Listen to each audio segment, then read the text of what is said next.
Assalamualaikum warahmatullahi wabarakatuh. Waalaikumsalam warahmatullahi wabarakatuh. Alhamdulillahirabbil alamin wassalatu wassalamu ala asyrofil anbiya'i wal mursalin wa ala alihi washabihi ajmain.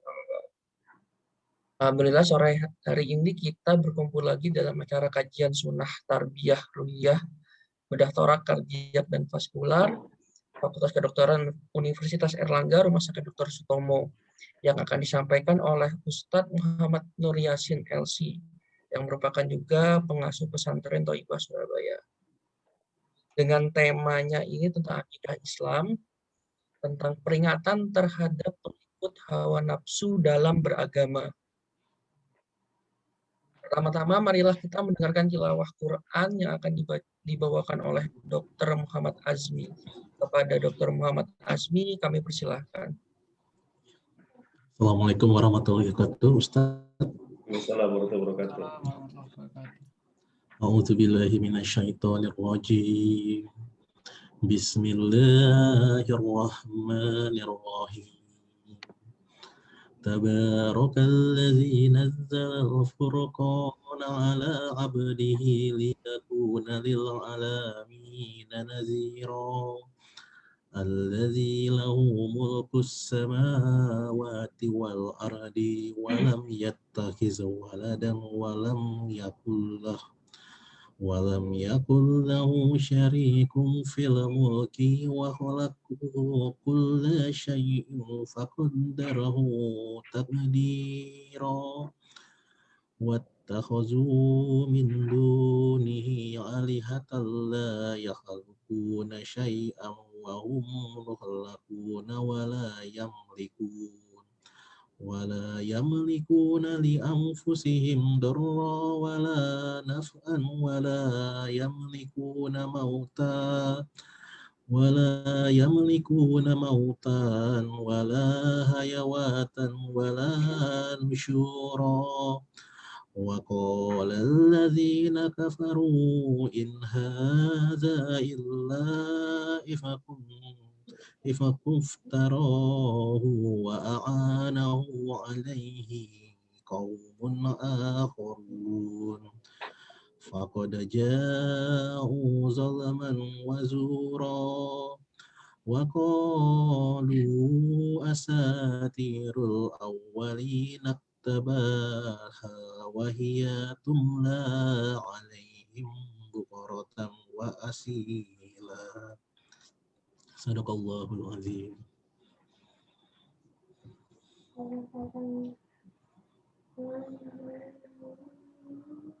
Terima kasih Dr. Muhammad Azmi. Selanjutnya kita akan memasuki ke materi utama yang akan dibawakan oleh Ustadz Muhammad Nur Yasin dengan tema peringatan terhadap pengikut hawa nafsu dalam beragama. Nanti jika ada pertanyaan dapat disampaikan langsung atau menggunakan kolom chat pada Ustadz Muhammad Nur Yasin. Kami persilahkan. Baik, jazakallahu khair. Assalamualaikum warahmatullahi wabarakatuh. Waalaikumsalam warahmatullahi wabarakatuh. Bismillahirrahmanirrahim. Alhamdulillahi rabbil alamin. Wa bihi nasta'inu ala umuri dunya waddin. Wassalatu wassalamu ala asyrafil anbiya'i wal mursalin wa ala alihi wa ashabihi ajma'in. Wala hawla wala quwwata illa billahil aliyyil azim. Wala hawla wala quwwata illa billahil aliyyil azim. Wala hawla wala quwwata illa billahil aliyyil azim. Tidak ada daya dan kekuatan kecuali dari Allah Al-Ali, Zat yang maha tinggi, Al-Azim, Zat yang maha agung. Para dokter, ma'asyiral muslimin, rahimani wa rahimakumullah, kita bersyukur kepada Allah Azza wa Jalla. Sekarang berada di bulan Rajab, bulan yang di dalamnya kita diperintahkan memperbanyak puasa. Sampai Nabi Sallallahu Alaihi Wasallam sendiri berpuasa sangat banyak sekali di dalam bulan Rajab. Sampai disebutkan dalam satu riwayat 1 bulan penuh bulan Rajab sebagaimana bulan Ramadan. Ma'asyiral muslimin rahimani wa rahimakumullah. Kemudian kesyukuran yang lainnya, diberinya umur panjang kepada kita oleh Allah Azza wa Jalla ini, kita gunakan sebaik-baiknya guna mengumpulkan bekal atau sangu untuk kembalinya kita ke kampung yang asli, ke kampung kita yang sejatinya, ke kampung kita yang sesungguhnya, yang mana dari situlah bapak ibu kita berasal, yaitu Adam dan Hawa. Awalnya ditempatkan di sorga, kemudian setelah itu ditempatkan di muka bumi, kita pun keturunannya di muka bumi, dan insya Allah kita semuanya nanti akan kembali ke tempat asal bapak ibu kita, insya Allah. Makanya yang dibutuhkan adalah bekal. Terlebih bekal yang berupa thalabul ilmi seperti pada sore hari ini bekal yang sangat utama. Karena thalabul ilmi sebaik-baiknya bekal, dia adalah perkara yang wajib bagi setiap muslim. Ma'asyiral muslimin rahimani wa rahimakumullah.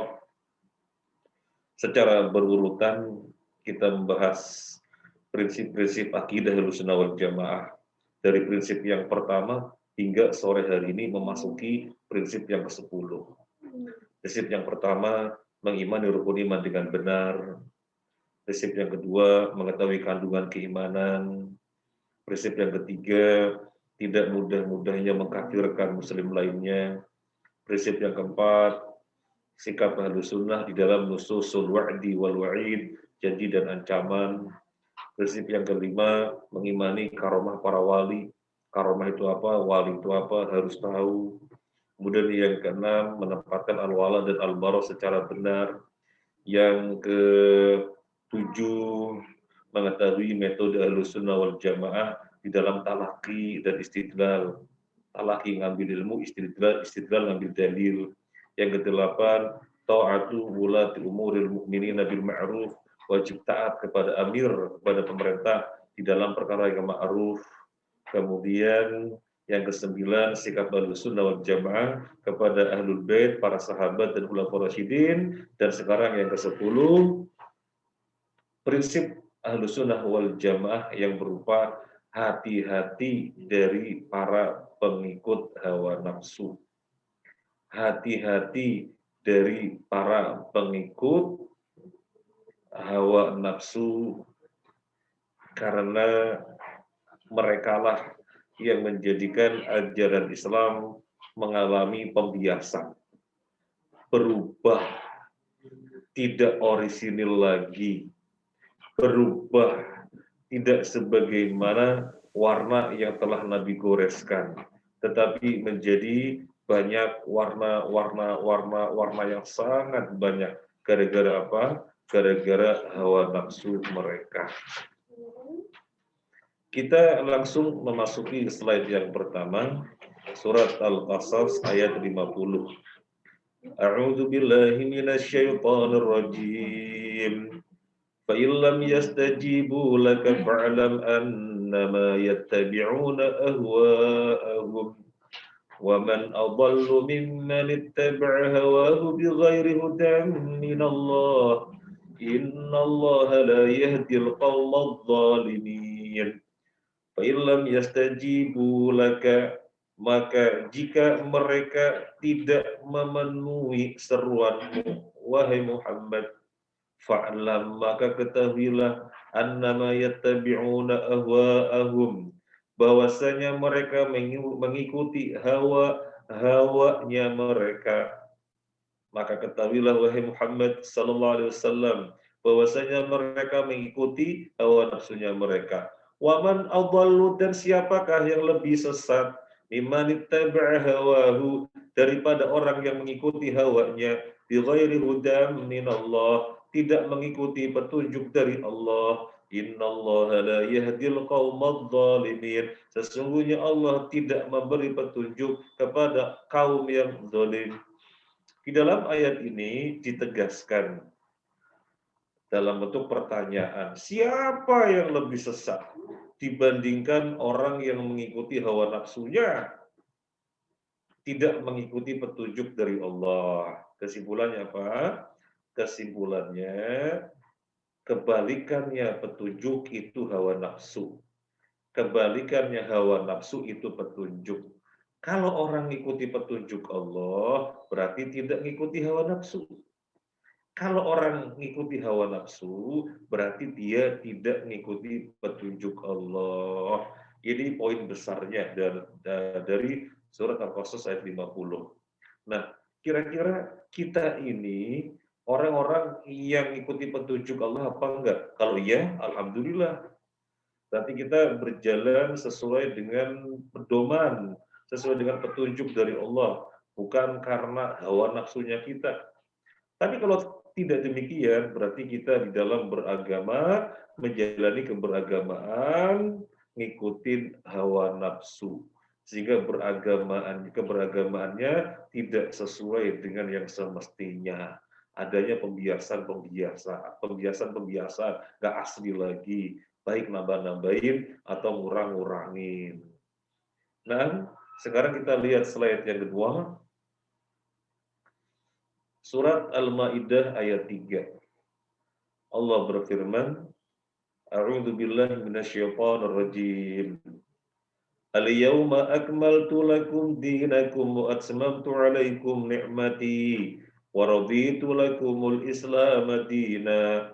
Al-yawma, pada hari ini, akmaltu lakum dinakum, aku nyatakan sempurna bagi kalian agama kalian. Watsamamtu 'alaikum ni'mati, dan aku nyatakan sempurna bagi kalian nikmatku. Waraditu lakumul Islam madina, dan aku ridho bagi kalian Islam sebagai agama.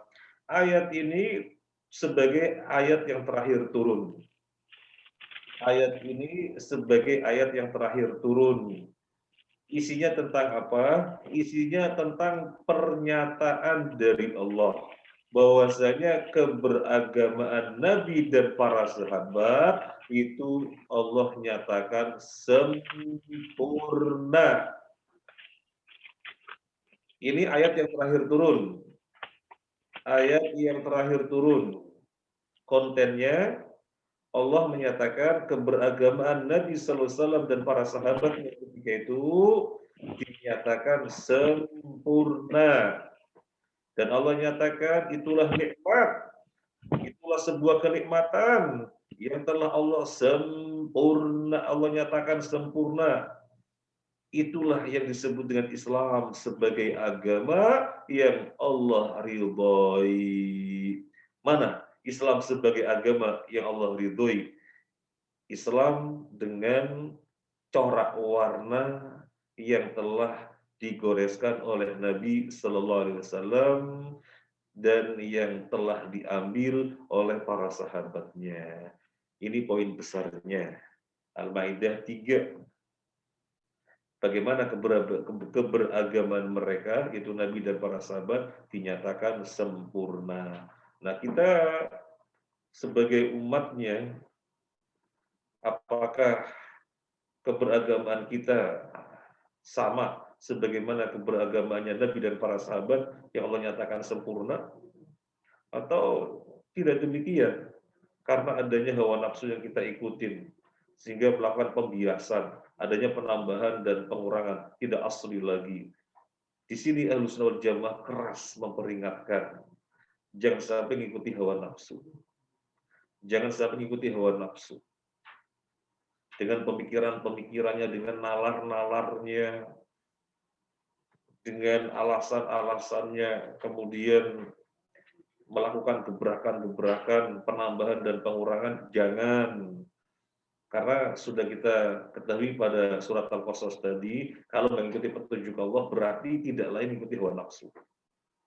Kalau tidak mengikuti petunjuk Allah berarti tidak lain mengikuti hawa nafsu. Sekarang kita lihat slide yang berikutnya. Kita nukilkan dari hadis Sahih Muslim. An Abdullah bin Mas'ud. anna Rasulullah sallallahu alaihi wasallam qala, dari Abdullah bin Mas'ud bahwasanya Rasulullah sallallahu alaihi wasallam bersabda, "Ma min nabiyyin ba'athahu Allahu fi ummatin qabli illa kana lahu min ummatihi hawariyun wa ashabun ya'khuduna bi sunnatihi wa yaqtaduna bi amrihi." Tidak ada seorang nabi pun yang Allah utus di tengah-tengah umatnya sebelum aku, melainkan seorang nabi tersebut dari kalangan umatnya ada orang-orang yang sebagai hawariyun, para penolong, dan wa ashabun, para pengikut yang mereka mengambil sunnah ajaran dari nabi tersebut, wa yaqtaduna bi amrihi, dan mengikuti perkaranya. Mengikuti perkaranya. Mana perintahnya diambil, mana larangannya ditinggalkan. Ini informasi dari Nabi. Ini informasi dari Nabi Shallallahu Alaihi Wasallam. Tidak ada nabi siapapun di tengah-tengah umatnya sebelumku, kecuali pasti nabi tersebut memiliki hawariyun dari kalangan umatnya, memiliki sahabat-sahabat setia yang mengambil ajarannya persis, yang diikuti 100% apa adanya. Tsumma, kita lanjutkan. Tsumma innaha takhlufu min ba'dihim khulufun yaquluna ma la yaf'alun wa yaf'aluna ma la yu'marun. Kemudian setelah generasi tersebut muncul generasi-generasi yang mereka mengatakan apa yang tidak diperbuat oleh orang-orang sebelumnya, wa yaf'aluna ma la yu'marun, dan mereka perbuat apa yang tidak diperintahkan kepada orang-orang sebelumnya. Untuk lebih mudahnya, misalnya kita ambil contoh Nabi Isa. Nabi Isa ada umatnya sebagai penolong setia, namanya Hawariyun. Namanya Hawariyun, mereka lah pengikut setia. Ajaran Nabi Musa A diambil A, ajaran Nabi Musa, ajaran Nabi Isa B diambil B, ajaran Nabi Isa C diambil C, apa adanya. Mana perintahnya diambil, mana larangannya ditinggalkan, persis seperti yang disampaikan oleh Nabi Isa. Nah, kemudian setelah generasi ini masih zamannya Nabi Isa, muncul generasi-generasi yang tidak demikian. Mereka mengatakan apa yang tidak pernah diperbuat oleh generasi sebelumnya, para hawariyun. Dan mereka melakukan perkara-perkara yang tidak pernah diperintahkan kepada generasi yang sebelumnya, itu hawariyun. Jadi terjadi pembiasan. Misalnya kita sebut lagi contoh Nabi Musa. Dari kalangan umatnya muncul hawariyun, pengikut setia.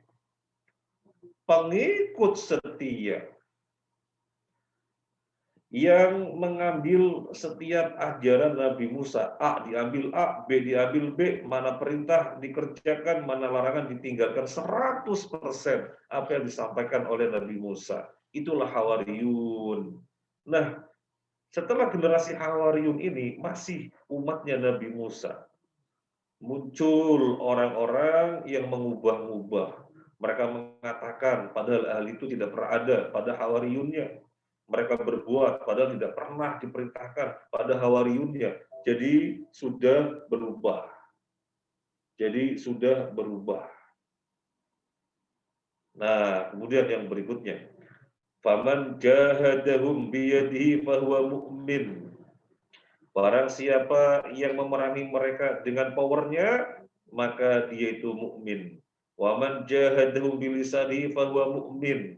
Barang siapa yang memerangi mereka dengan lisannya, maka dia mukmin. Wa man jahadu biqalbi fahuwa mu'min. Dan barang siapa memerangi dengan hatinya, dia juga mukmin. walaysa wara'a dzalika minal iman habbatu khardalin, dan kalau tidak ada hati memerangi, hatinya diam saja tidak memerangi, berarti tidak ada iman dengan kadar sekecil apapun, benar-benar nggak ada iman. Mas Rumsi warahmatullah, sebentar para dokter, mohon maaf, Mas Arman, Pak Retno. Baik, mohon maaf, kita lanjutkan para dokter. Jadi bukan saja terjadi pada Nabi dengan umat sebelumnya, tetapi terjadi pada Nabi Muhammad sendiri. Ya. Bukan saja pada nabi-nabi sebelum Nabi Muhammad, tapi pada Nabi Shallallahu Alaihi Wasallam sendiri. Siapa hawariyunnya beliau Shallallahu Alaihi Wasallam? Hawariyunnya beliau Shallallahu Alaihi Wasallam adalah para sahabat. Apa yang Nabi katakan A, para sahabat ambil A. Apa yang Nabi katakan B, para sahabat ambil B. Apa yang Nabi perintahkan, para sahabat melakukan. Apa yang Nabi larang, para sahabat tinggalkan. Inilah hawariyunnya Nabi Shallallahu Alaihi Wasallam, yaitu para sahabat. Masih umat yang sama sampai sekarang, karena kita umatnya Nabi yang sama, itu Nabi Muhammad SAW. Ada generasi-generasi yang mengatakan apa yang tidak dikatakan oleh hawariyun. Ada orang-orang, generasi-generasi yang berbuat yang tidak diperbuat oleh hawariyun. Yang mana hawariyun itu ngambilnya masih asli dari Nabi Muhammad SAW. Nah, terjadi apa? Tidak terjadi. Terjadi. Dan semacam ini ada pada setiap nabi ada semuanya. Dan ketika Nabi SAW mengatakan setiap nabi ada hawariyunnya, semoga kita semua termasuk hawariyun. Sebagaimana para sahabat. Semoga kita semuanya termasuk hawariyun, sebagaimana para sahabat. Nabi bilang A, kita bilang A. Nabi bilang B, kita bilang B. Nabi bilang nggak boleh, kita tidak melakukan. Nabi memerintahkan, kita sedikit dahulu. Dan setelah menginformasikan itu semuanya, Nabi mengatakan, siapa yang memerangi, yang melakukan pembiasa karena hawa nafsunya itu. Siapa yang memerangi mereka sehingga terjadi pembiasan dalam agama, memerangi dengan power, maka dia mukmin. Kalau tidak bisa memerangi dengan power, karena posisinya tidak memiliki power, dia kemudian memeranginya dengan lisannya, maka dia juga mukmin. Kalau tidak dengan power, karena tidak punya power, dan tidak pula dengan lisan, karena kondisinya berat untuk memerangi dengan lisan, maka mentok minimal dengan hati. Oh, itu pembiasan, itu pembiasan, itu pembiasan. Oh, itu sudah tidak asli. Oh, itu sudah tidak murni. Jadi bisanya dengan hati. Mau dengan lisan nggak bisa, apalagi dengan power. Lah, itulah yang paling minimal. Masih disebut mukmin? Masih disebut mukmin. Dengan pengingkaran yang paling minimal itu dengan hati. Tapi kalau hati tidak mengingkari, kata Nabi, tidak ada keimanan di dalam hati sedikit pun. Allahu Akbar. Akankah kita masuk kategori tidak ada keimanan sedikit pun? Waliyadzubillah, jangan sampai. Makanya kita membahas tema ini pada sore hari ini dalam rangka memerangi. Kalau kita punya power, kita lakukan dengan power. Misalnya kita posisinya sebagai yang dituakan, yang diseniorkan, maka dengan power kita arahkan anak buah kita arahkan member kita. Di dalam keberagamaannya harus asli, jangan sampai ada pembiasan, penambahan atau pengurangan. Dan kita punya power. Misalnya di sebuah instansi, dia posisinya sebagai pimpinan, sehingga memiliki decision maker. Maka yang terkait dengan ritual-ritual yang ada di kantor, dia arahkan harus yang sesuai dengan petunjuk. Adapun yang sifatnya pernik-pernik tambahan, meskipun sangat populer di kalangan kaum muslimin, oh no, karena itu tidak sesuai dengan petunjuk. Dan surat Al-Qasas ayat 50 menunjukkan kalau tidak sesuai dengan petunjuk berarti mengikuti hawa nafsu. Nah, itu namanya berjuang dengan power biyadihi, karena posisinya sebagai pimpinan. Nah, kalau posisinya bukan sebagai pimpinan, maka dengan apa untuk menghadapi keberagamaan yang dasarnya hawa nafsu? Memerangi dengan apa? Lisan. Kita bisa menjelaskan gitu ya.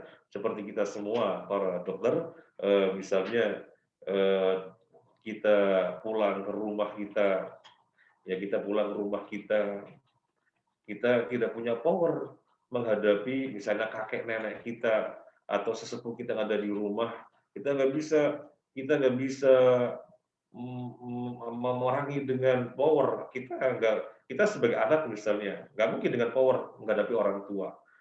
Kita sebagai adik misalnya nggak mungkin memiliki power untuk menghadapi kakak dan seterusnya. Kita sebagai cucu nggak mungkin menghadapi kakek nenek yang di dalam beragama tidak dengan hudan tetapi dengan hawa. Nggak mungkin kita dengan power. Apa yang memungkinkan? Dengan lisan. Mbah, Nek, sesuai dengan petunjuknya,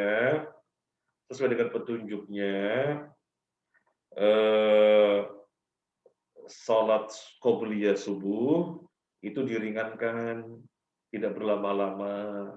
Oh gitu toh cu, iya. Tapi kakek senangnya lama, jangan. Nanti untuk sholat yang lainnya saja yang lama. Kalau qobliyah subuh yang ringan. Mbah, Nek, Nenek, Mbah Kakung, Mbah Putri, puasa setiap hari nggak boleh. Karena puasa yang paling tinggi itu puasa Daud, sehari puasa, sehari enggak. Tapi kan kakek nenek senang berpuasanya setiap hari. Nggak ada petunjuknya, Mbah. Petunjuk itu huda.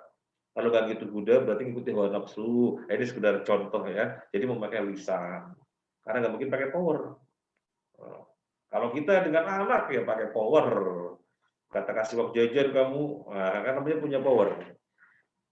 Nah, kalau dengan hati tidak mungkin, dengan lisan juga tidak mungkin, memerangi orang-orang yang melakukan keberagamaan dengan hawa nafsu, minimalnya dengan hati. Kalau dengan hati tidak dilakukan, Nabi nyatakan tidak ada keindahan di dalam hatinya. Waliyadzubillah. Masyaallah muslimin rahimakumullah. Kita lihat slide yang berikutnya. Monggo dokter, Mas Alman, masih ini belum masuk. Baik, ini mohon maaf di saya ada problem sedikit. Sebentar lagi, mohon maaf. Di powerbank-nya.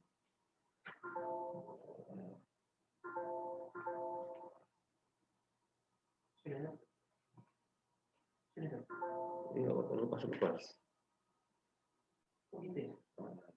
Baik, kita lanjutkan G. Ini biar diurus sama teman saya. Kita lanjutkan. Di dalam Sahih Muslim, an Abi Hurairah an Rasulullah sallallahu alaihi wasallam annahu qala sayakunu fi akhir ummati unasun yuhaddithunakum ma lam tasma'u antum wala aba'ukum fa iyyakum wa iyyahum. Dari Abu Hurairah radhiyallahu an, dari Rasulullah sallallahu alaihi wasallam bahwasanya beliau bersabda, sayakunu fi akhir ummati unasun, akan terjadi pada akhir umatku manusia yuhadditsunakum, yang mereka berbicara kepada kalian malam tasma'u antum, yang kalian tidak pernah mendengarnya, wala aba'ukum, tidak pula bapak-bapak kalian, fa iyyakum wa iyyahum, berhati-hatilah terhadap mereka. Jadi ini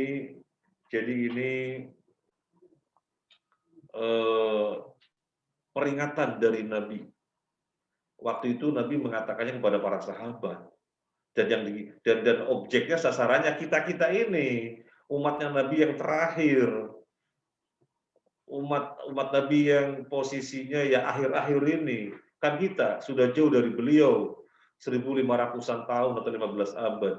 Nabi waktu itu mengatakan kepada para sahabatnya, akan terjadi dari akhir umatku ini, akan terjadi pada akhir umatku ini adanya manusia yang menyampaikan kepada kalian yang tidak pernah kalian dengar. Nah, Nabi mengatakan kepada para sahabat kalian, jadi mereka berbicara kepada kalian apa yang tidak pernah kalian dengar. Artinya mereka berbicara dari hawa nafsunya. Kalian tidak pernah mendengar.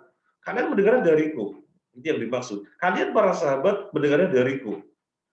Dan aku tidak lain berdasarkan wahyu. Itu yang kalian dengar. Tapi mereka berbicara semaunya sendiri. Dan pembicaraan itu tidak pernah kalian dengar. Artinya mereka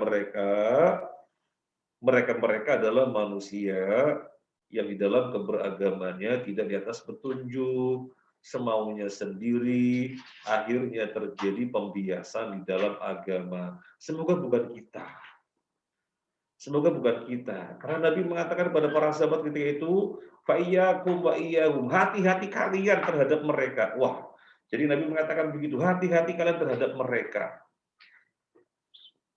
Hati-hati kalian terhadap mereka. Ini artinya ancaman dari Nabi kita sebagai umat yang terakhir. Nyata-nyata kita sekarang mengalaminya. Sudah 15 abad setelah beliau, zaman beliau.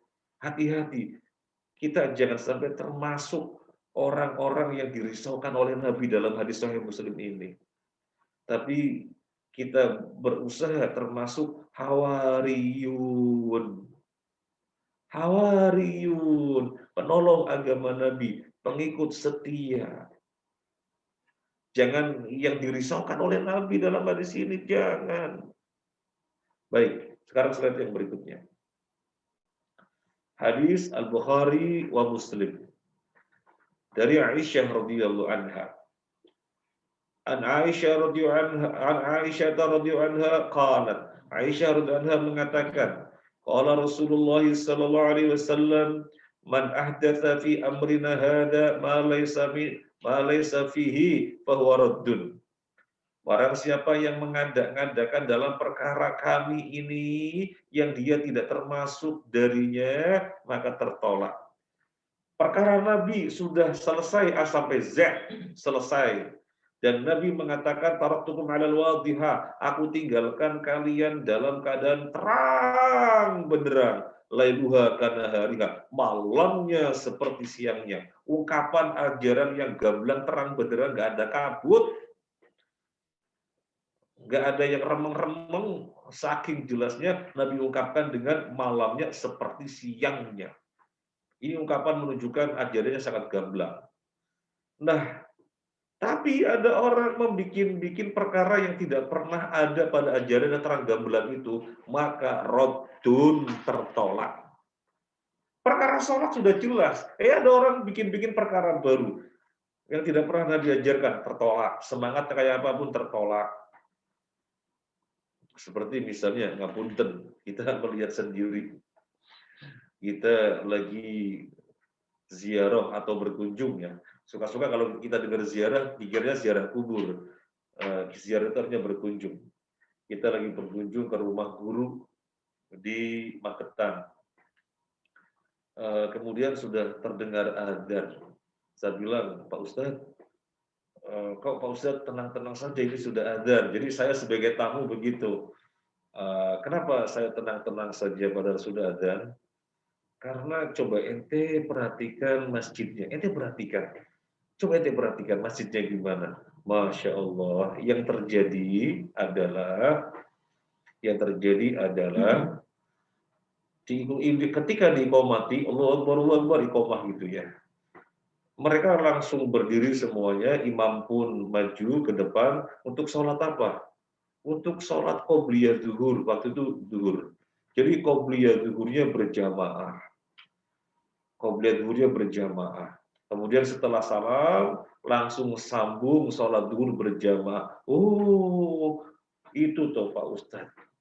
Makanya Ustadz enggak bergabung. Iya. Terus Pak Ustadz kalau bergabung kemana? Ya masjid yang lain. Yang tidak ada pembiasan semacam itu, yang asli. Yang asli dari Nabi gimana? Qomat, ya qomat untuk sholat duhur, asar, maghrib, bisa subuh, bukan iqomat dan untuk ba'diyah disambung dengan sholat duhur, asar, maghrib, bisa subuhnya, bukan. Itu yang asli dari Nabi. Nah, dan ini Nabi sudah mewanti-wanti akan terjadi pada akhir umatku nanti adanya manusia-manusia yang berbicara dengan perkara-perkara yang tidak pernah kalian dengar, wahai para sahabat.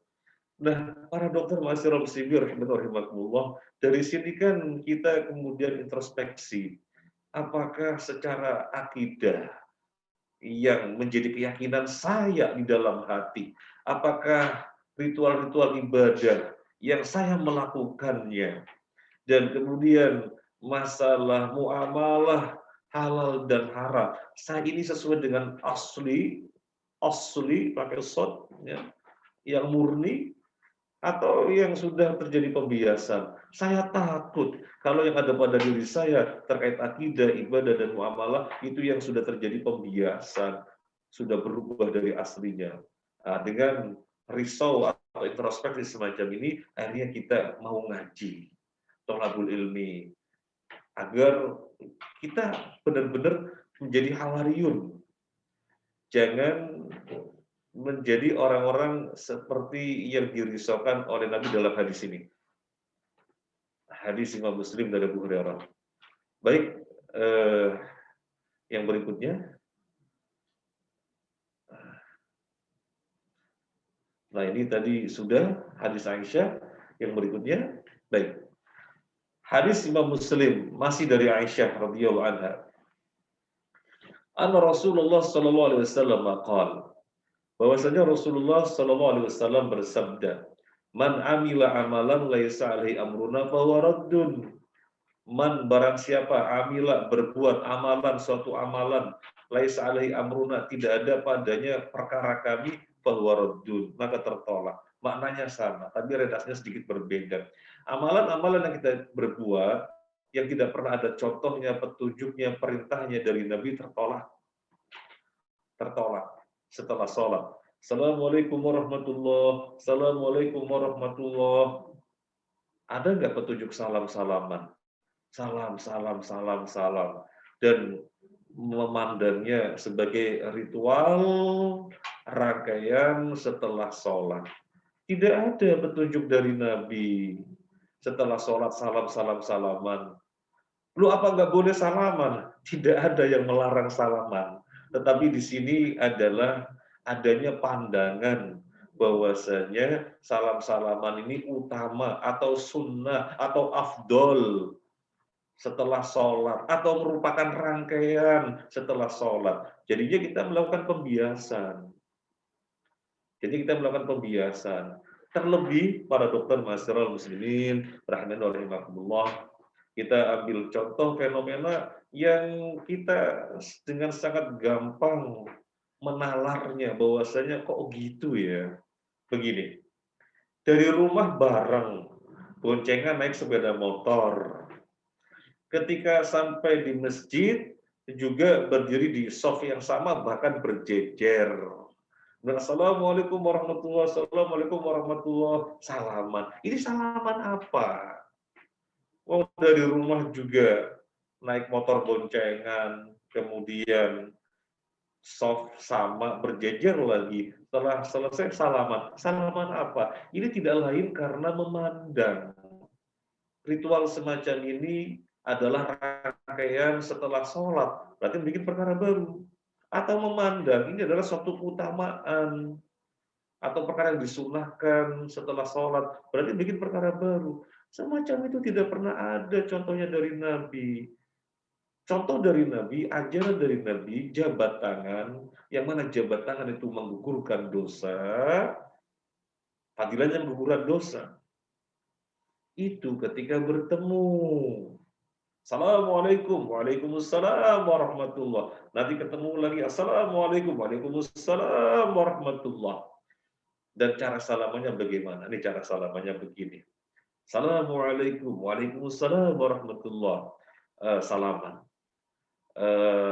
Yang Dari antara dua orang yang bersalaman ini, siapa yang lebih utama? Yang lebih utama adalah yang tidak melepas. Ya. Yang lebih utama adalah yang tidak melepas. Kalau dua-duanya pengen yang utama semuanya, sehingga tidak ada yang melepas, apa begini terus selama-lamanya sampai kapan? Oh, kalau memang dua-duanya ingin yang lebih utama sehingga tidak ada yang mau melepas, maka yang menjabat tangan tadi alias yang datang, yang menjabat tangan itu yang melepas.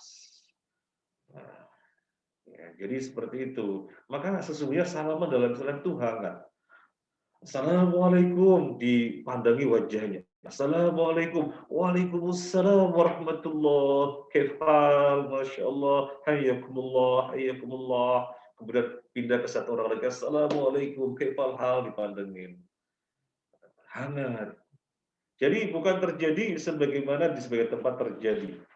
Oh, kawannya datang, assalamualaikum, direspon, waalaikumsalam sambil otek-otik HP atau laptop. Assalamualaikum, temannya yang datang dari tangan, waalaikumsalam, ganti lihat, waalaikumsalam, waalaikumsalam, bukan begitu, bukan begitu. Nah baik, kembali kepada pembahasan kita. Setelah sholat tidak ada salam-salaman, ya. Termasuk baca istighfarnya yang dicontohkan Nabi adalah astagfirullah, astagfirullah, astagfirullah. Loh, nggak boleh astagfirullahaladzim, nggak boleh. Loh kan bagus menyebut nama Allah Al-Azim, bagus, tapi bukan pada tempatnya. Karena setelah sholat istighfarnya 3 kali dan yang dibaca astagfirullah saja. Astagfirullah, astagfirullah, astagfirullah. Allahumma antas salam wa minkas salam tabarakta ya dzal jalali wal ikram. Loh, masa nggak boleh sih menyebut nama Allah Al-Azim, Subhanallah Al-Azim? Ya nggak boleh karena bukan pada tempatnya. Sama seperti kita sholat, Allahu Akbar. Mau nggak kita membaca nama Allah yang lainnya? Sifat Allah yang lainnya, bukan saja Akbar, tapi yang lainnya. Allahu Akbar, Ar-Rahman, Ar-Rahim, Al-Malik, Al-Qudus, As-Salam, Al-Mu'min, Al-Muhaimin. Mau apa enggak? Nah, kita nggak mau. Kenapa kita nggak mau? Soalnya dicontohkan hanya Akbar saja. Sama. Seluruh ibadah itu prinsipnya demikian.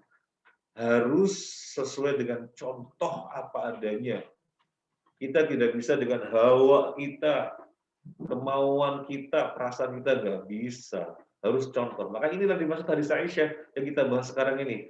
Aisyah mengatakan, anna Rasulullah SAW qala, Nabi SAW bersabda, man amila amalan laisa alaihi amruna fahuwa raddun. Barang siapa yang melakukan satu amalan yang tidak pernah di atasnya perkara kami, maka tertolak. Tertolak, bukan berpahala, tertolak malah dosa.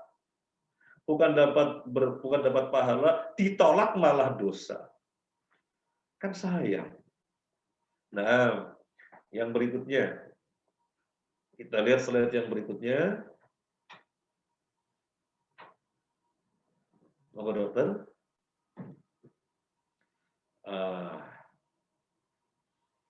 Dalam hadis Sahih Muslim, kita nukilkan khutbatul hajah. Para dokter, ma'asyiral muslimin rahimakumullah, pernah mendengarkan khutbah hajah, pernah mendengar istilah khutbah hajah? Khutbah hajah itu muqaddimah yang Nabi bawakan sebelum ceramah. Muqaddimah yang Nabi bawakan sebelum memasuki pembicaraan. Namanya khutbatul hajah. Khutbatul hajah itu rangkaiannya apa saja? Memuji Allah, membaca sholawat, kemudian setelah itu membaca surat Al-Imran 102, kemudian membaca surat An-Nisa ayat 1, kemudian membaca surat Al-Ahzab ayat 70 sampai 71. Setelah itu, amma ba'du, sebagaimana dalam hadis Jabir ini. Amma ba'du fa inna khairal hadits kitabullah wa khairul hadi hadi Muhammadin wa syarrul umuri muhdatsatuha wa kullu bid'atin dhalalah. Amma ba'du, adapun setelah itu, setelah memuji Allah, setelah baca sholawat, setelah baca surat Al-Imran ayat 102, surat An-Nisa ayat 1, Al-Ahzab 70 sampai 71, adapun setelah itu, maka sesungguhnya sebaik-baik perkataan adalah Al-Quran. Dan sebaik-baik petunjuk adalah petunjuk Nabi Muhammad SAW. Dan seburuk-buruknya perkara adalah yang diada-adakan. Dan perkara yang diada-adakan namanya bid'ah. Dan setiap bid'ah itu dolalah, sesat. Para dokter masih rahimahullah. Jadi Nabi sebelum memulai majelis, mukaddimahnya, pembukaannya, dengan mengingatkan para sahabat dari bahaya bid'ah, dari bahaya mengubah-ubah ajaran. Kalau dipikir-pikir mereka itu para sahabat. Kalau dipikir-pikir mereka itu para sahabat. Orang yang paling utama di dalam patuh kepada Nabi. Mereka hawariyun. Apa yang Nabi perintahkan mereka kerjakan, apa yang Nabi larang mereka tinggalkan. Jadi terdepan di dalam patuh setia kepada Nabi. Meskipun demikian, Nabi senantiasa memperingatkan mereka dari perkara bid'ah, perkara mengada-ngadakan yang baru dalam agama. Nah, kalau para sahabat diingatkan terus, maka kita umat yang sudah sangat jauh lebih utama lagi untuk terus diingatkan. Tetapi yang terjadi apa para dokter, masyarakat muslimin, rahimakumullah, yang terjadi sebagian umat Nabi yang belakangan ini alergi dengan istilah bid'ah. Bid'ah terus. Bid'ah dulu. Padahal Nabi Shallallahu Alaihi Wasallam senantiasa memperingatkan para sahabatnya dari perkara ini. Sekali lagi, kita sesungguhnya lebih utama mengingatkan. Terima. Yang terjadi malah tidak legowo. Ini jangan sampai. Nah, padahal kita diperintahkan untuk memerangi, untuk berjihad, dan disebut mukmin, baik jihad dengan power, baik jihad dengan lisan, baik jihad dengan hati. Itu justru kita diperintahkan di situ. Loh kok malah kita melawan orang yang berjihad. Malah kita memusuhi orang yang berjihad, melawan bid'ah, melawan pembiasan agama. Jangan. Kok sebenarnya kita bagian dari pelaku-pelaku jihad itu. Jihad menghadapi pembiasan agama. Nah, yang berikutnya,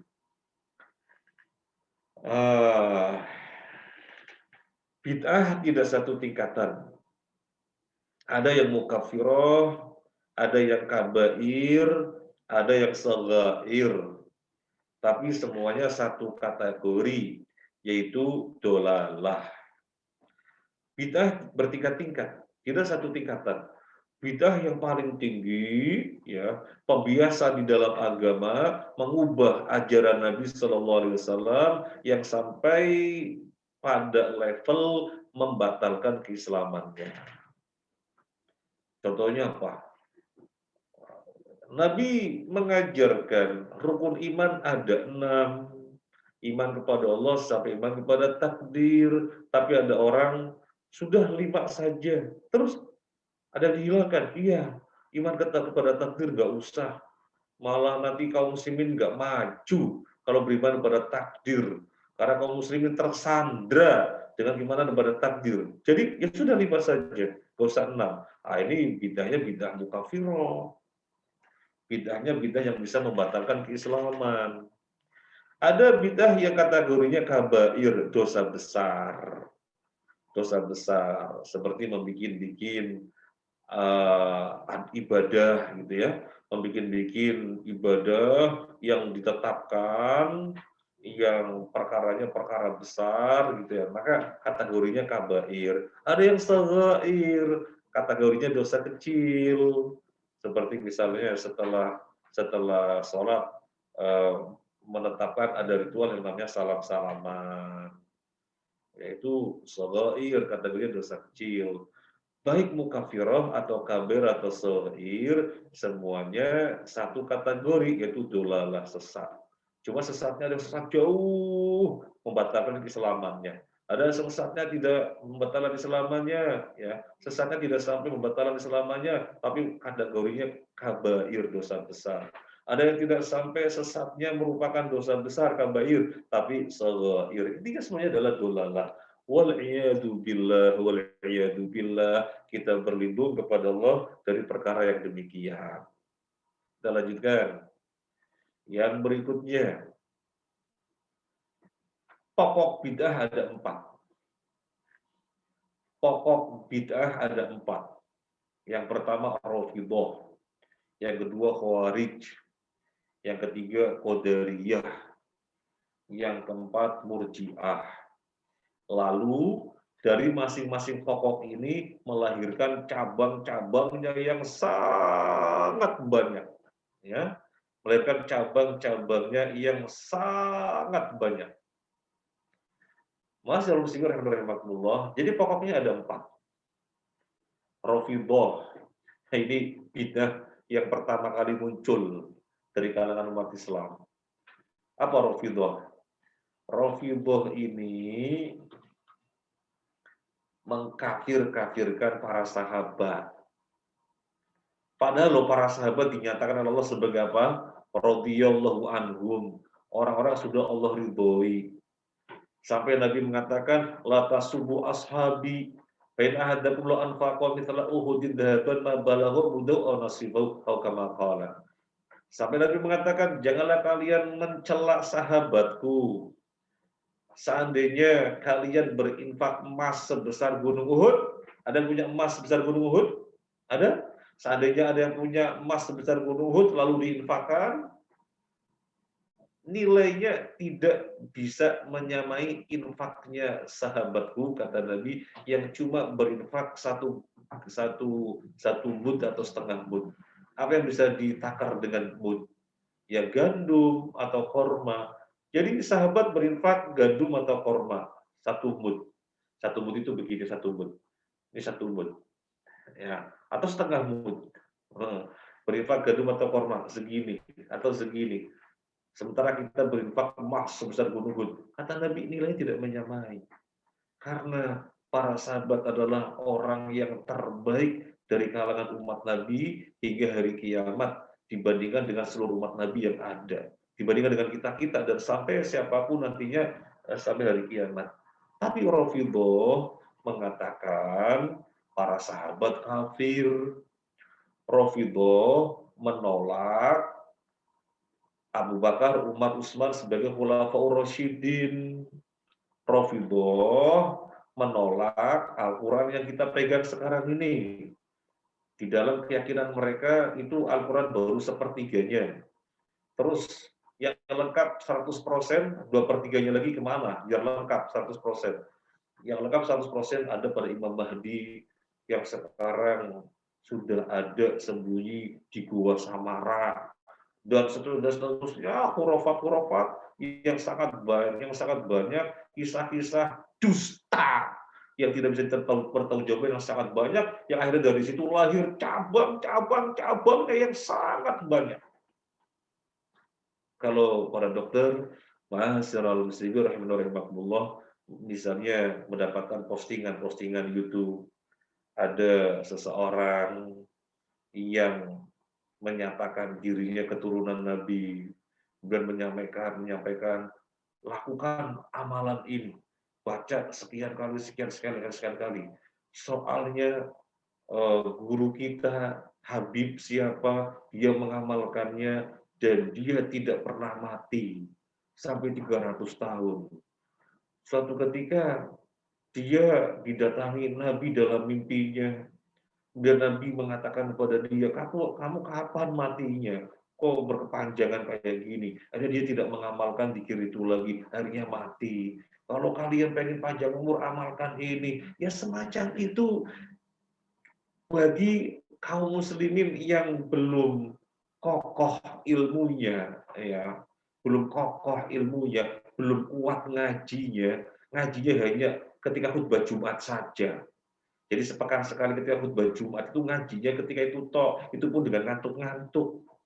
Ya, mendapatkan postingan semacam itu, Masya Allah luar biasa, ayo amalkan. Padahal itu nggak pernah ada dari Nabi. Ya hurafat sangat banyak, dan ini cabang-cabang dari paham Rafidhah, itu contohnya. Khawarij, apa Khawarij? Khawarij ini orang yang semangat beragama, akhirnya sampai pada sikap melihat orang dosa, melihat orang berbuat dosa besar, kafir, kafir, kafir. Jadi semuanya dikafirkan. Ya ini pokoknya nanti lahir dari pemahaman semacam ini neo Khawarij yang sangat banyak. Cabang-cabangnya sangat banyak. Qadariyah. Qadariyah itu apa? Qadariyah itu orang yang tidak percaya kepada takdir. Tidak percaya kepada takdir. Maka kemudian lahir cabang-cabangnya pemahaman yang macam-macam. Murji'ah. Apa itu Murji'ah? Murji'ah adalah orang yang memandang keimanan itu di hati saja. Keimanan itu di hati. Kalau orang sudah menyatakan persaksian Allah Tuhannya dan Muhammad Rasulnya, maka iman selama-lamanya sempurna. Orang tersebut tidak pernah menjadi kafir, tidak pernah batal Islamnya. Kalau berbuat maksiat nggak ngaruh. Nggak ada ngaruh maksiat. Oh dia sudah beriman, syahadat, maka imannya sempurna sampai mati. Nah ini perkara yang gegabah sekali. Padahal ajaran yang sesungguhnya dari Nabi, iman itu naik turun, bisa bertambah, bisa berkurang. Kalau berkurangnya drastis, kurang, sampai menciderai pokok keimanan, ya jadi batal Islamnya. Tapi Murji'ah mengatakan iman tetap sempurna. Nah, maka dari sini lahir cabang-cabang yang sangat banyak. Semuanya kenapa? Tidak lain karena ngikuti hawa nafsu. Loh kok ngikuti hawa nafsu? Iya, kalau tidak ngikuti petunjuk dalil namanya ngikuti hawa nafsu, pasti itu pasti. Karena sudah Allah nyatakan, "Waman adallu mimman ittaba'a hawahu bighairi hudan minallah." Dalam surat Al-Qasas ayat 50 tadi. Dan siapakah yang lebih sesat dibandingkan orang yang mengikuti hawa nafsunya, tidak mengikuti petunjuk dari Allah. Masih ada beberapa slide ke depannya, tapi mungkin saya cut dulu. Dokter ada yang mau menyampaikan, silakan. Kalau ada. Kalau nggak ada, kita lanjut sedikit. Lanjut dulu, setelah ada pertanyaan. Lanjut dulu? Oh, baik, lanjut dulu. Slide yang berikutnya. Kita lihat slide yang berikutnya. Nah, peringatan dari para ulama.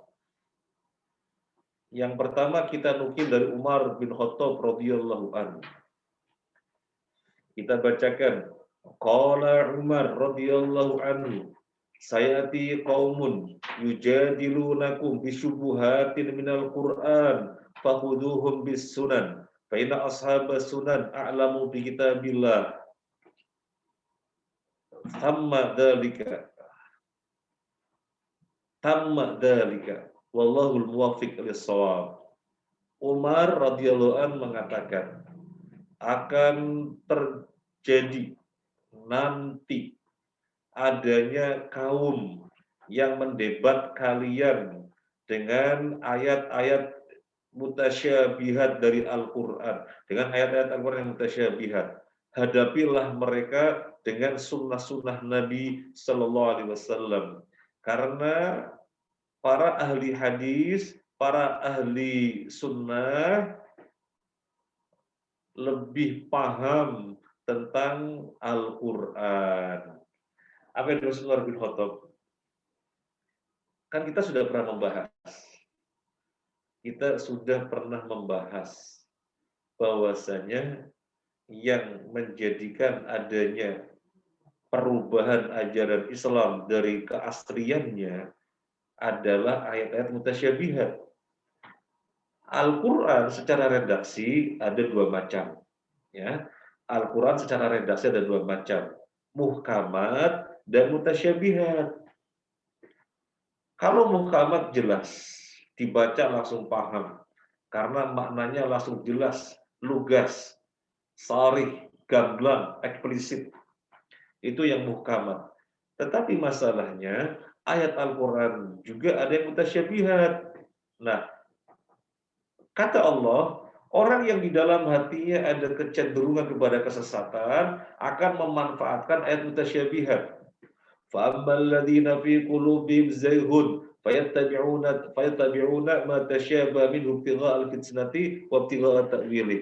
Orang-orang yang di dalam hatinya ada kesesatan, cenderung kepada kesesatan, akan memanfaatkan ayat-ayat mutasyabihat sebagai kesempatan untuk menyebarkan fitnah, kerusakan, dan kesempatan untuk dicari-cari takwilnya.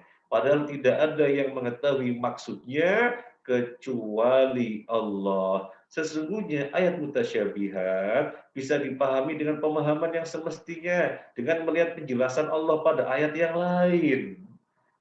Dengan melihat penjelasan Allah pada ayat yang lainnya, atau melihat penjelasan dari Nabi Shallallahu Alaihi Wasallam, sehingga ayat yang mutasyabihat yang kita melihatnya ambigu, ini mana ya? A apa B ya? Sebenarnya jelas dengan melihat penjelasannya pada ayat-ayat yang lainnya, atau dengan melihat penjelasan Nabi dalam hadis-hadisnya, sehingga tidak ada yang samar. Tapi orang-orang yang memang di dalam hatinya ada zaih, kata Allah, fa'amalladzina fi qulubihim zaihun, orang-orang di dalam hatinya ada kecenderungan kepada kesesatan, justru ayat-ayat mutasyabihat dijadikan sebagai senjata, kesempatan untuk merusak ajaran. Maka Umar bin Khattab berpesan, awalnya menginformasikan dulu. Apa informasinya? Akan ada nanti suatu zaman yang mana kaum-kaum mendebat kalian dengan membawakan ayat-ayat mutasyabihat.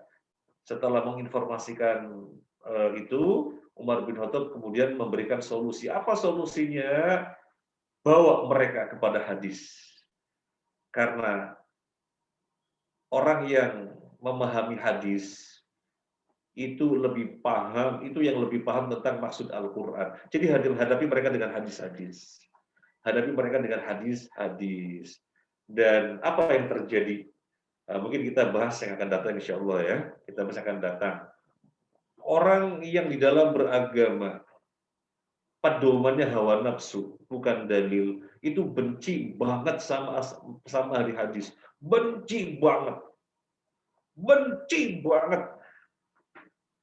Sehingga ketika disampaikan hadis-hadis, dalil-dalil, apa respon mereka? Dikit-dikit dalil, dikit-dikit dalil, dikit-dikit hadis, dalil. Kemudian memberikan cap, ya, merek kepada para ahli hadis dengan merek-merek yang tidak bagus. Karena bencinya mereka kepada ashabul hadis, gitu ya. Ini dulu yang bisa kita sampaikan. Saya serahkan kepada Dr. Rian Sigmawan. Barangkali ada yang mau sharing atau mungkin mengoreksi yang saya sampaikan, ada yang keliru, ada yang salah, begitu, silahkan. Nah, Ya, Ustaz, monggo. Semuanya memang banyak, ada 2 pertanyaan mungkin, ya, Ustaz. okay. Boleh diselingi pertanyaan dulu atau Ustaz mau melanjutkan? Dari saya sudah cukup dulu. Cukup dulu ya Ustaz. Okay. Waktunya juga sudah mepet ya Ustaz. Okay. Ini saya stop share dulu. Ini pertama pertanyaan dari Dr. Muhammad Asmi. Assalamualaikum Ustaz, izin bertanya. Wassalamualaikum warahmatullahi. Jika seorang berdoa dan memohon doa di suatu makam, apakah ini termasuk kategori bid'ah? Jika bid'ah masuk yang mana Ustaz? Yang golongannya tadi Ustaz. Baik. Okay. Dr. Asmi, habibakumullah wa iyana jami'an. Semoga Allah menjaga antum dan menjaga kita semuanya. Pertanyaannya, berdoa di samping makam ini bagaimana? Sekarang kita bertanya kepada semuanya, sebaik-baiknya tempat di muka bumi apa? Masjid. Sebaik-baiknya tempat di muka bumi adalah masjid. Sehingga berdoa di masjid itu yang sesungguhnya kita kejar. Syukur-syukur di Masjidil Haram, syukur-syukur di Masjid Nabawi atau di Masjidil Aqsa, kan begitu. Karena sebagai tempat di muka bumi adalah masjid. Nah, terkait dengan pertanyaan, jawabannya adalah Nabi Sallallahu Alaihi Wasallam bersabda, la taj'alu buyutakum maqabira. La taj'alu buyutakum maqabira. Janganlah kalian menjadikan rumah-rumah kalian sebagai kuburan. Satu hadis. Ya, nanti kita akan memahami bersama. Janganlah kalian menjadikan rumah-rumah kalian sebagai kuburan. Satu hadis. Hadis yang lainnya, Nabi bersabda, bacailah rumah kalian surat Al-Baqarah, karena setan lari dari surat Al-Baqarah. Nabi bersabda, rumah digunakan untuk sholat sunnah. Ya, baik. Ini aja dulu. Nabi bersabda, janganlah kalian menjadikan rumah kalian seperti kuburan. Rumah itu digunakan untuk baca surat Al-Baqarah, digunakan untuk sholat sunnah. Karena rumah bukan kuburan. Artinya apa? Rumah dengan kuburan sesuatu yang berbeda.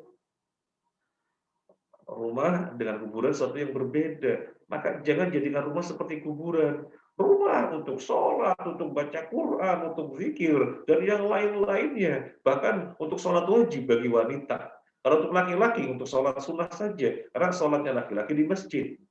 Untuk laki-laki, di rumah sholat sunnah. Nah, jangan jadikan rumah seperti kuburan. Nah, karena kuburan tidak digunakan untuk perkara-perkara tersebut. Gak ada ibadah apapun di kuburan. Ibadah di kuburan adanya ziarah kubur saja. Ibadah di kuburan adanya ziarah kubur saja. Jadi dan ziarah kubur itu sendiri sudah Nabi ajarkan kita masuk ke pemakaman atau ke kuburan mengucapkan salam, assalamu alaikum ahlat diyar minal muslimina wal mu'minin wa inna insyaallah bikum lahiqun nas'alullaha lana wa lakumul afiyah. Kemudian mendoakan penghuni kubur dengan doa-doa, kalau mau yang kalau dengan bahasa kita silahkan, karena doa itu leluasa. Dengan bahasa apapun leluasa, kecuali dalam sholat ya, karena sholat itu ritual dengan bahasa Arab, maka doa dengan bahasa Arab. Berdoa yang intinya agar diampuni dosanya, diterima amalannya, dimasukkan ke dalam surga, mendapatkan nikmat kubur, jangan sampai menjadi fitnah bagi keluarga yang ditinggalkannya. Maknanya adalah itu. Setelah selesai pulang. Berarti nggak ada baca Al-Quran, tidak ada. Nggak ada berdoa apa-apa di situ, tidak ada. Ya. Kenapa Nabi melarang adanya ibadah-ibadah di kuburan? Sebagai bentuk saddud dzari'ah. Apa saddud dzari'ah? Tindakan preventif agar jangan sampai terjadi kesyirikan. Ini kasih sayangnya Nabi kepada umatnya. Soalnya sudah terjadi pada umat sebelumnya. Umatnya siapa? Umatnya Nabi Nuh. Umatnya Nabi Nuh, ya, mereka mendapati 5 orang soleh. Wad, Suwa, Yahud, Ya'uq, Nasro. Ada 5 orang soleh pada zaman Nabi Nuh, yaitu Wad, Suwa, Yahud, Ya'uq, Nasro.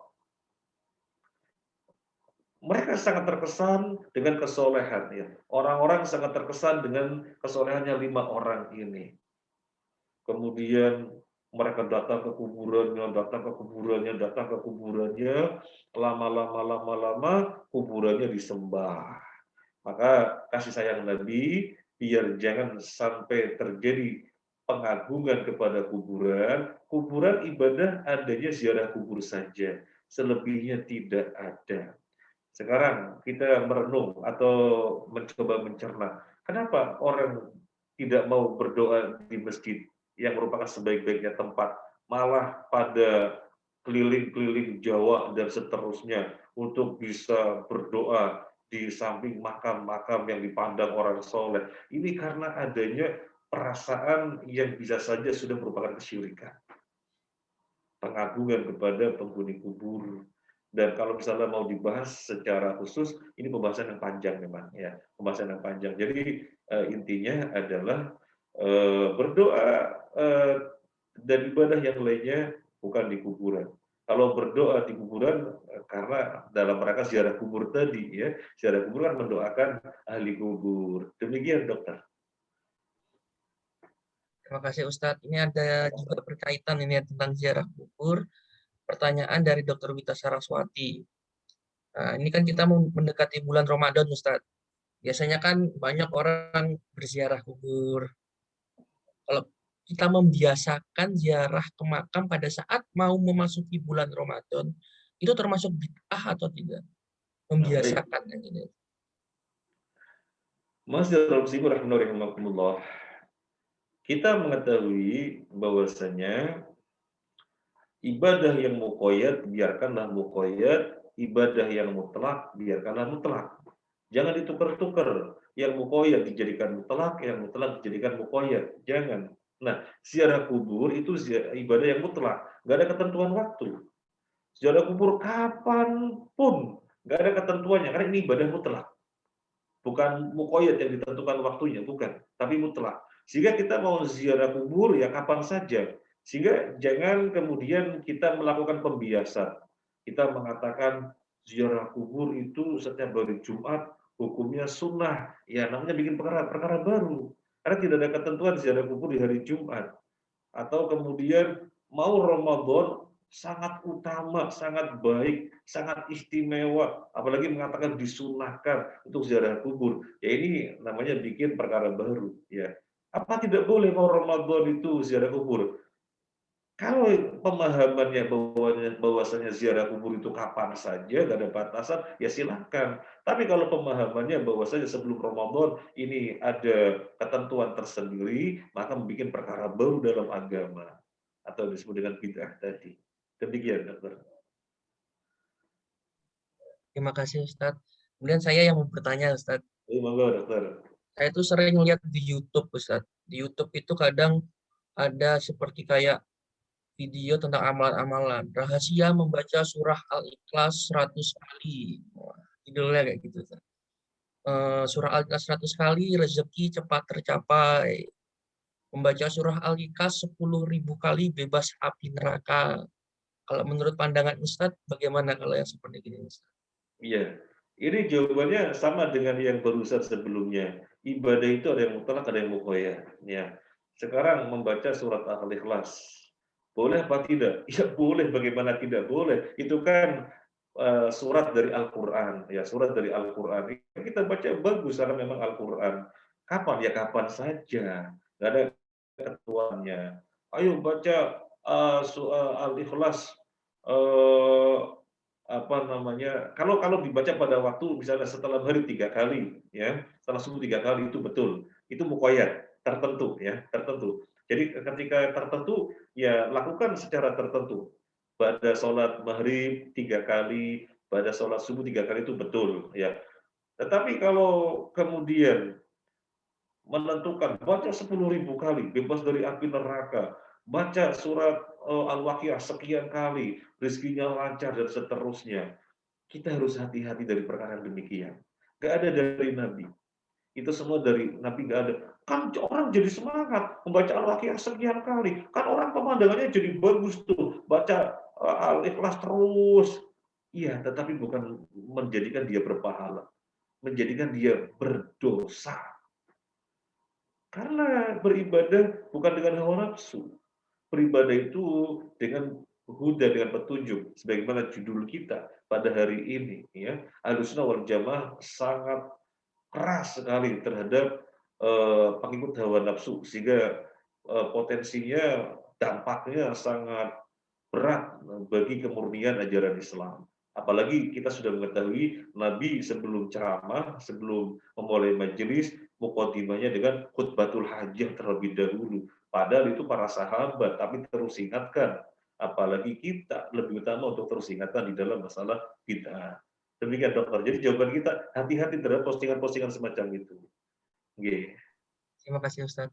Ada Sama-sama. pertanyaan lagi dari Dr. Cesario. Apakah zikir setelah sholat itu harus disuarakan dengan keras atau cukup dalam hati, Ustaz? Apakah zikir setelah sholat dilafadzkan dengan keras atau dalam hati? Zikirnya dikeraskan tidak, dibatin tidak.